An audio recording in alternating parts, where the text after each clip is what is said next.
Asile d'Arkham, critique C02, The Rookie.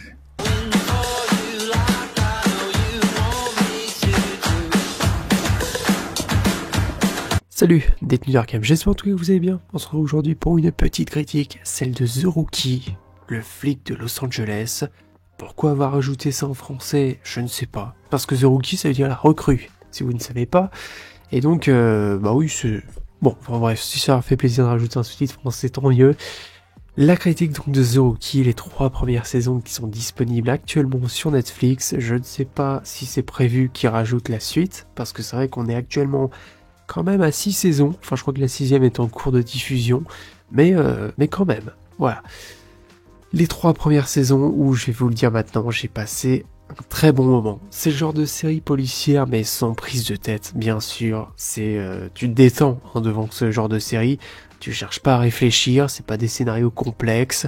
C'est le genre de série télé de base que tu peux retrouver sur un TF1 ou M6, où t'as un épisode, un début, où il y a un crime par exemple, le milieu où on essaye de résoudre et la fin où c'est résolu. Oh, voilà, c'est comme ça que c'est foutu. Chaque épisode a à peu près son histoire, avec quand même quelques sous-intrigues de temps en temps et des personnages attachants.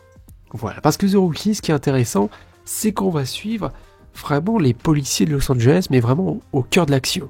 Et des recrues. Ouais, des recrues qui sont donc à leur premier jour, et notamment John Nolan, incarné par Nathan Fillion, qui est donc le personnage principal de la série, où déjà Nathan Fillion, voilà, je l'avais vu dans les Gardiens de la Galaxie volume 3, mais pas plus que ça, et je sais qu'en plus il va être dans Superman Legacy, il va interpréter le Green Lantern de Guy Garner, et Nathan Fillion, j'ai attaché. Voilà, j'ai attaché déjà à son personnage et à son jeu d'acteur. Voilà, si vous voulez voir une petite performance de Nathan Fillion pour voir un peu comment il joue, vous allez voir qu'il est assez attachant, en tout cas dans le rôle qu'il joue. J'ai hâte de voir ce qu'il peut faire en Guy Garner, parce que c'est vrai que là, John Nolan, c'est quelqu'un de gentil. Un peu trop gentil par moment. Et c'est vrai que Guy Garner, on le connaît, c'est pas vraiment ça. Mais j'ai hâte de voir ce que ça peut donner, et j'ai hâte de voir ce que Nathan Fillion va pouvoir nous faire. Ensuite, nous avons Jackson West, voilà, interprété par Titus O'Dell McKean Jr., et Melissa O'Neill qui joue Lucy Chain. Voilà nos 3 recrues qui vont être évidemment sous la tutelle de formateurs quand même assez durs. Très très durs avec eux. Il y a une forme de bizutage dès le départ et c'est assez intéressant, notamment avec le formateur de Lucy Chain, c'est Tim Bradford, joué par Eric Winter, que j'ai vu notamment dans Mentalist, ouais, une série que j'avais vu, une série policière que j'avais beaucoup aimé aussi, hein, vraiment. Et rien à voir, parce qu'on était vraiment sur le côté enquête dans ce Mentalist, que là c'est vraiment le côté action, on va dire, de la police. Et Tim Bradford va être un formateur assez dur, mais vous allez voir que par la suite, il va pouvoir être attachant, ce personnage-là. Ensuite, nous avons Angela Lopez, ainsi que, alors je sais que le personnage est uniquement dans la saison 1, Talia Bishop. Je vous ai rien spoilé, voilà, parce que elle est uniquement dans la saison 1, vous allez voir ce qui se passe par la suite. Enfin, tout simplement, l'actrice est partie de la série, voilà. Je vais pas faire plus long. Voilà pour ce qui est donc un peu des personnages. Et ce que j'ai aimé, alors déjà, j'ai déjà vu la série 911, 911, une série qui était aussi assez dans le cœur de l'action. Ouais, mais on suivait plus les pompiers, même si on avait un peu un aspect police par moment, parce qu'on suivait vraiment à peu près tous les pôles. Voilà, les pôles des métiers comme pompiers, des services publics, tout ça. Donc on suivait un peu tout dans 911 et j'adore cette série d'ailleurs.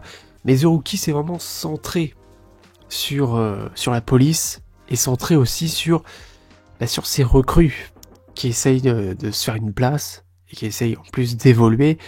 Et c'est un milieu assez dur, ça ils vont le comprendre. On a quelques sous-intrigues par moment qui sont plutôt intéressantes. Voilà, bon, je vais pas dire que c'est non plus hors norme, hein, parce que comme je l'ai dit, c'est une série sans prise de tête, détente. Tu te poses devant la télé et franchement, voilà, un soir où t'es fatigué, et que franchement, c'est sans prise de tête, un peu d'humour par-ci par-là, de l'humour qui marche plutôt bien, et Nathan Fillion, franchement, il me fait rire. Dans la série, vraiment, il est assez drôle, et voilà, on va avoir quelques rebondissements par moment, quelques trucs sympas, vraiment, voilà, en tout cas, j'ai beaucoup aimé, c'est surtout les personnages, qui ont une assez bonne alchimie entre eux, voilà, des choses qui sont assez sympas qui vont leur arriver. Voilà, je vais pas en dire plus. C'était une mini critique, vraiment pour vous dire à quel point c'est vraiment sympa comme série. En tout cas, moi j'ai beaucoup aimé. J'ai hâte de voir la suite parce que je vous le dis tout de suite, la saison 3 tease une suite, voilà, tease quelque chose. J'ai hâte de voir la suite. Je pense que ça va être plutôt intéressant. Alors j'espère que ça va quand même être un peu mieux. Enfin, un peu mieux. C'est le genre de série où parfois t'as des épisodes en remplissage et on peut le ressentir par moment. Ça, j'ai envie de dire, c'est peut-être un défaut, mais bon, c'est le genre de série, ouais, où il y a des épisodes qui peuvent être très très bons, et d'autres où tu te dis, est-ce que c'était forcément utile de faire ça? Parce que ça a été le cas.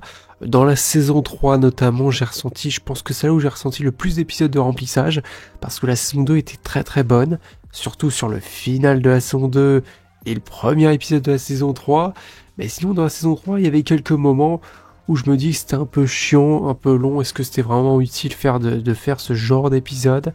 Après, bon, la série a traité aussi quelques thèmes qu'on a évidemment dans la vie courante, et surtout aux États-Unis, la police, le racisme, en fait, voilà, tout simplement. Et il y a un personnage, et j'ai envie de vous le dire tout de suite par qui il est incarné, Brandon Routh. Voilà, Brandon Routh qui a incarné Superman dans Superman Returns, on l'a vu dans Legend of Tomorrow, et il va être très bon d'ailleurs, je trouve, l'acteur dans la série. Et oui, on va traiter tout ce qui est racisme, tout ce qui est communauté, tout ce qui est abus de pouvoir avec la police. Ouais, il va y avoir des trucs intéressants. Voilà, des jugements aussi par moment. Puis ça va être cool. Voilà, en tout cas, tous ceux qui n'auraient pas vu la série, moi je vous la conseille. Je sais pas ce que vaut les autres saisons, on verra. Voilà, je vous en reparlerai de toute façon peut-être sûrement. Voilà, on a d'autres personnages aussi qui vont quand même arriver dans la saison 2 et saison 3, et notamment un personnage qui a été plus agent infiltré. Donc ça va être intéressant par moments ainsi des missions d'infiltration, et j'espère justement que ça soit un peu plus poussé, et je pense, dans les prochaines saisons, parce que les genres de missions d'infiltration, j'aime bien. Voilà, c'est quelque chose qui me plaît beaucoup. Voilà, je pense avoir fait le tour. N'hésitez pas en tout cas à liker cette vidéo si elle vous a plu, à commenter aussi, me dire ce que vous avez pensé de The Rookie, si vous l'avez vu, ou est-ce que vous avez envie de la voir. Et puis abonnez-vous, voilà, pour soutenir la chaîne. Et puis moi je vous souhaite la bienvenue à l'Asile Arkham. Allez, salut.